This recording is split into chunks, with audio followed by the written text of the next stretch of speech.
Muito bem, meus caros, boa noite. Professor Magno, da disciplina de Eletrônica Avançada. Nesse primeiro vídeo, que eu acredito que vai ser o primeiro ou segundo vídeo da nossa lista de vídeo de aulas experimentais, que eu vou estar postando lá no portal, eu exploro aqui aquele circuito que a gente fez na sala e deu o nome de varanda, lá do Igor, né, do sargento. Eu gravei os vídeos não exatamente na sequência, que eu vou postar lá no portal, então pode ser que eu repita alguma coisa ou faça alguma menção que não tenha muita sequência à medida que vocês vão reproduzindo os vídeos aí, mas não se preocupem com isso. No contexto dá para entender tudo, muito bem. Bom, então aqui só para despertar empolgação e vontade de ver os outros vídeos para entender melhor, eu já vou partir com tudo aqui montado. Esse aqui, inclusive, é o último vídeo que eu estou gravando. Todos esses aí do laboratório, esse aqui está sendo o último gravado. Tanto que já está tudo montado, tudo organizado, certo? Nos outros eu tenho a montagem acontecendo. Alguns sem áudio, que é só a montagem mostrando como é que eu peguei os componentes e coloquei em cada local. E também é uma montagem explicativa, onde eu mostro como foi montado, porquê, simulo e apresento cada sensor individualmente. Beleza? Então vamos lá. Primeiro falando o que é cada coisa aqui nessa montagem. Essa fonte aqui vai representar como se fosse a parte de potência. É como se fosse a energia que está chegando da CMI, vamos dizer assim. Então passa numa lâmpada e então tem um contato com a parte de potência do nosso circuito. Já vou aproveitar e falar da parte de potência então, do circuito. Isso aqui é o chamado optoacoplador, que é esse circuito aqui. Basicamente, de um lado eu passo a informação lógica com baixa potência, ele excita um transistor e aqui eu posso ter uma potência maior. E eu posso fazer uma cascata de transistores para ter uma potência ainda maior, colocar um relé e eu posso ir aumentando a potência daqui para lá. Mas o nosso circuito aqui vai ficar limitado a essa parte aqui, ó, somente essa parte aqui. É como se a lâmpada já tivesse aqui nesse circuito aqui, ó, nessa parte, certo? Então tá vindo energia da CMI, passando na lâmpada, passando nesse ópto e fechando o circuito lá na fonte. Então, voltando lá, ó,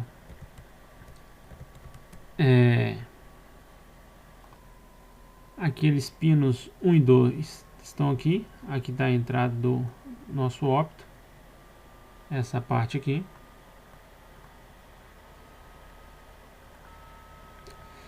Então aqui vai entrar o sinal lógico, entrando na porta 1, saindo na porta 0, indo para o terra. E aqui no pino 4 e 5, entrando na parte de potência. Conforme a gente pode perceber aqui, ó, 4 e 5 a parte de potência, 1 e 2 parte lógica. Então 1 e 2 parte lógica, 4 e 5 parte de potência. Lembrando que a contagem tem essa referência aqui, lembra que a gente conversou disso no laboratório? Então se a bolinha está aqui, aqui é o pino 1, pino 2, pino 3, 4, 5, 6, beleza? Só para relembrar aqui. Então ok, então já falei da parte de potência aí, antes de ligar a simulação aqui propriamente. Tem aqui um resistor para limitar a corrente na parte lógica, né? E aqui o que a gente tem aqui, nesse circuito integrado que tem esse nome 74HC08? A gente tem a combinação lógica, né? O circuito propriamente dito, o circuito lógico combinacional. Nesse caso aqui bem simples, que só tem duas condições, né? Que era verificar a iluminação, ou seja, está de noite e ter movimento para acender a lâmpada, né? O objetivo era esse, tá lembrado? Então a gente vai ter só uma porta END aqui. Então quem que é esse circuito integrado? Esse circuito integrado é o seguinte. Esse circuito aqui está até na mesma posição.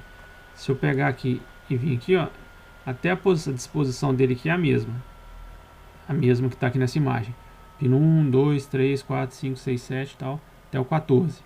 Então primeiro vamos ver a alimentação desse circuito. Esse circuito integrado aqui, ao contrário do último que a gente viu, o ópto lá, ele precisa ser alimentado. O ópto, o acoplador, aquele ali da parte de potência, não precisava ser de alimentação não. Esse aqui precisa de alimentação externa. Então tem aqui, ó, no último pino o VCC e aqui o terra, né, GND, alimentação positiva e a referência.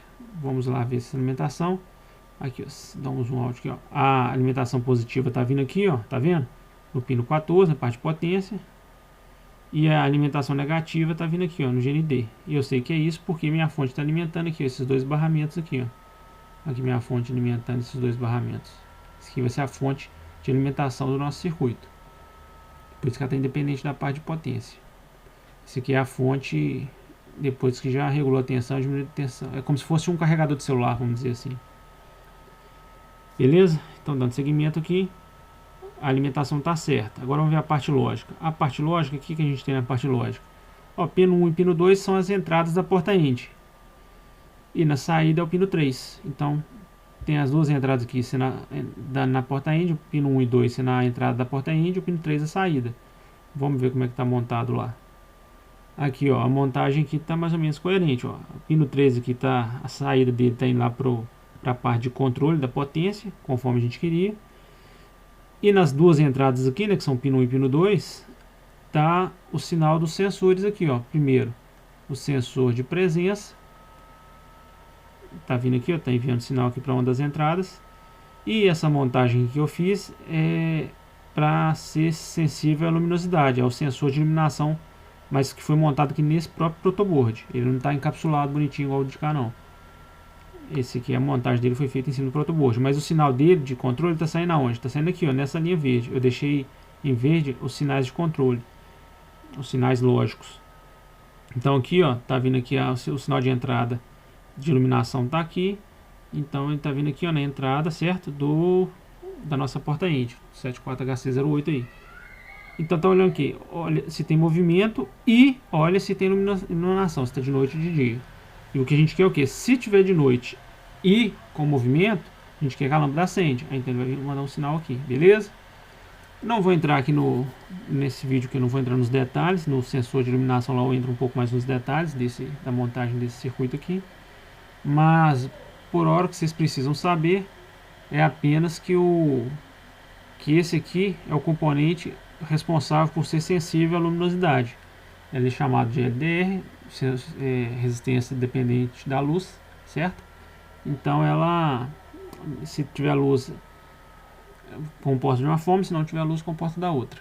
Quando a simulação está ligada, ele tem essa barrinha aqui para indicar quando está à noite e quando está de dia. Tá vendo aqui? Isso aqui é como se tivesse o sol a pino.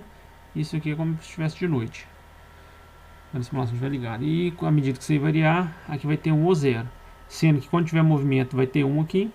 Quando tiver de noite vai ter 1 aqui. Quando tiver de manhã vai estar 0. Eu falo mais em detalhes disso também nos vídeos relativos aos sensores. Tá bem? Então vamos pôr para rodar aqui, ó. Estou pondo a simulação. Vamos começar de manhã. Tá de manhã. Tá tendo um movimento aqui, sendo que o movimento tem que ser nessa área ali mais achurada. O movimento aqui fora não conta, mas está tendo um movimento aqui. O sensor está percebendo o movimento. Toda vez que ele percebe o movimento, fica com essa indicação vermelha aqui. Ele está percebendo o movimento, mas a lâmpada não está acendendo. Não está acendendo por quê? Porque está de manhã. Então vamos colocar à noite. Ficou à noite, como o processamento tá lento, ele estava percebendo o movimento ainda. Mas agora está à noite e não tem movimento, a lâmpada está apagada também. Agora ficou à noite e eu vou pôr movimento, aí a lâmpada acende. Se tiver movimento, a lâmpada acende. Não tendo movimento, ela vai apagar. Sempre que isso aqui apagar, quer dizer que não está tendo movimento. Se o simulador que fosse em tempo real, fosse instantâneo, assim que eu parei de movimentar aqui essa bolinha azul aqui, isso aqui ia parar de captar sinal. No entanto, como é uma simulação online, tem esse tempo atraso aí na resposta. Então, ó, tá de noite, teve movimento, lâmpada acendeu. Tá de dia, sem movimento, a lâmpada não acende. Com movimento, a lâmpada também não acende. Ou seja, se chegar 1 aqui e 0 aqui, não adianta nada. Se chegar 1 aqui falando que tá de noite, mas não tem movimento, chega 0 aqui, também não adianta nada. Agora, se tiver à noite, chegou 1 aqui nesse sinal verde aqui, ó, e teve movimento, ou seja, chegou 1 aqui por essa porta, os dois 1s vão entrar aqui no circuito integrado na porta e vai ter uma saída, indicando que as duas condições ocorreram, tanto a condição de presença quanto a condição de luminosidade. E vai então enviar um sinal 1 para a saída e acender a lâmpada. E assim a gente acaba a simulação. Esse aqui é o circuito completo, todo montado. essa fonte aqui está na tensão até maior, está 30 volts só, mas poderia ser 120, por exemplo, se esse componente suportasse, e a lâmpada também. Mas a intenção aqui nem é o valor absoluto da tensão, mas sim mostrar que ela está um valor bem acima da tensão de controle. Essa aqui é a tensão do circuito inteligente, circuito de controle, e essa aqui seria a tensão equivalente à da potência, que é o que vai fazer a lâmpada acender lá na varanda. Beleza? Então, até o próximo vídeo, uma boa noite e até mais. Fiquem com Deus.